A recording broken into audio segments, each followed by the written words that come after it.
praticamente inevitável relacionar as origens do preconceito no Brasil com o surgimento da escravidão do país na primeira metade do século XVI. Os portugueses traziam os negros africanos de suas colônias na África para utilizar como mão de obra escrava nos engenhos de açúcar do Nordeste. Nas fazendas, eram tratados da pior maneira possível.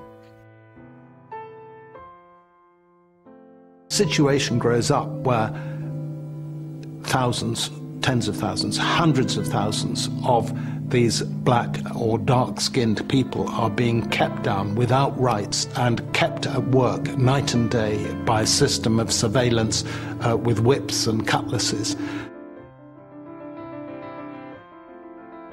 A partir desse momento, os negros passaram a ser cada vez mais vistos como uma raça inferior e menos capacitada do que a branca europeia. Essa crença se manteve mesmo após a criação da Lei Áurea, em 1888, que extinguiu a escravidão no Brasil. Acaba a escravidão?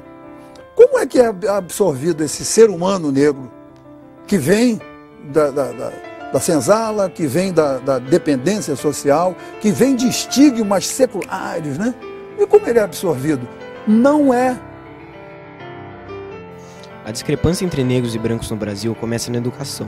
Segundo pesquisas do IBGE no decorrer do século, os negros têm em média 2 anos de estudo a menos que os brancos no ensino básico. No ensino superior, de cada 4 jovens acima de 18 anos que ingressam nas universidades, apenas 1 é negro. A reflexão disso se dá no mercado do trabalho. Os profissionais negros recebem pouco mais da metade do salário pago aos brancos. Chefes negros, então, são raríssimos. Eles ocupam apenas 3,5% dos cargos executivos nas maiores companhias brasileiras.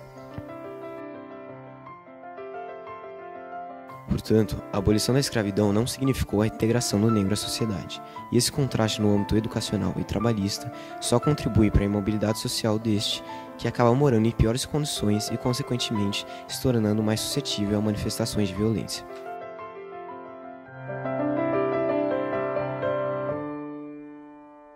Dados do Ministério da Justiça mostram que em 8 anos o número de jovens negros vítimas de homicídio aumentou 29%, passando de 27 mil assassinatos em 2002 para mais de 34 mil em 2010. Grupos neonazistas são em grande parte responsáveis por essa violência. O maior deles chama-se White Power, que, originados nos Estados Unidos, já possui mais de 3 mil membros no Brasil. Eles mostram com orgulho suas armas. Dizem que com elas vão construir uma nação onde só haverá lugar para uma raça. Mesmo que o preço dessa nação seja o de milhares de vítimas, cuja única culpa é a de não serem brancos arianos. Também acho que o homem deve ser julgado pelo seu caráter e não pela cor de sua pele. O problema é que os negros não têm caráter, são animais. Esses grupos representam uma exceção na sociedade brasileira. São racistas assumidos, em um país onde esse racismo é constantemente maquiado pela população, mesmo que os dados o comprovem. O preconceituoso é sempre o outro, não nós mesmos. Era uma pesquisa nacional, a primeira pergunta, lembra, pueril, era: você tem preconceito racial? A questão é racial. Né? E acho que 96% das questões, a resposta foi não. É a segunda: você conhece alguém que tenha preconceito racial? 99% sim. E a gente brincava que a conclusão informal da pesquisa é que todo brasileiro se sente uma ilha de democracia racial cercado de racistas por todos os lados. O racista é o outro. O Brasil é esse país, né? Que 98% da população acha que existe racismo no Brasil, e quando se pergunta, você é racismo, 95% da população diz, eu não sou racista. Então, o Brasil é esse país desse chamado, entre aspas, né, racismo cordial, ou seja, todo mundo reconhece que existe racismo, mas ninguém reconhece o racismo em si mesmo. Uma política que visa diminuir essa desigualdade social dos negros foi tomada em 2004 pela Universidade de Brasília.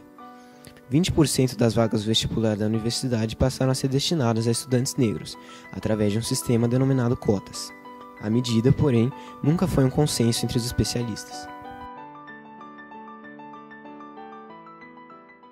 Você realmente, literalmente, está tampando o sol com a peneira. A gente tem que avaliar, principalmente, a eficiência das políticas de Estado do Brasil.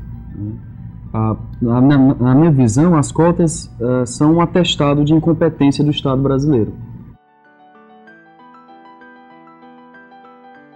Não somos contra as cotas, vamos voltar às escolas públicas. Sim, E para essas gerações que estão chegando agora na escola pública, olha para o meu neto, para os meus filhos, para o filho de um monte de gente que está nos assistindo e diz, calma, cara, volta para a escola, aprende numa escola boa que nós vamos começar a fazer, daqui a 10, 15 anos você volta para fazer vestibular. É isso? A medida foi levada ao Supremo Tribunal Federal em 2009 e foi aprovada por unanimidade no ano passado. Todas as universidades federais devem reservar hoje uma parcela de suas vagas para negros, pardos e índios.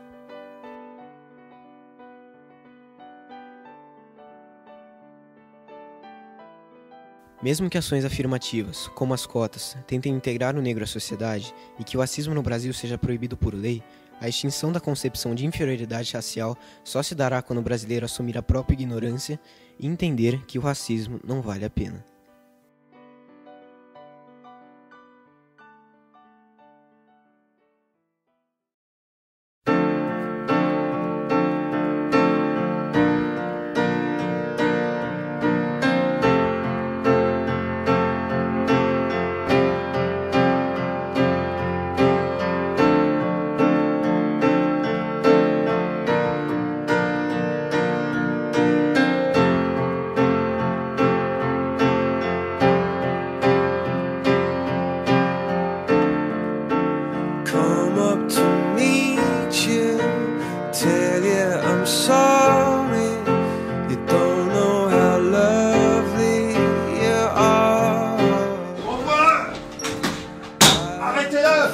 Mon portable!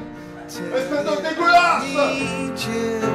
Tell you I set you apart. Tell me your secrets and ask me your questions. Now let's go back to the start.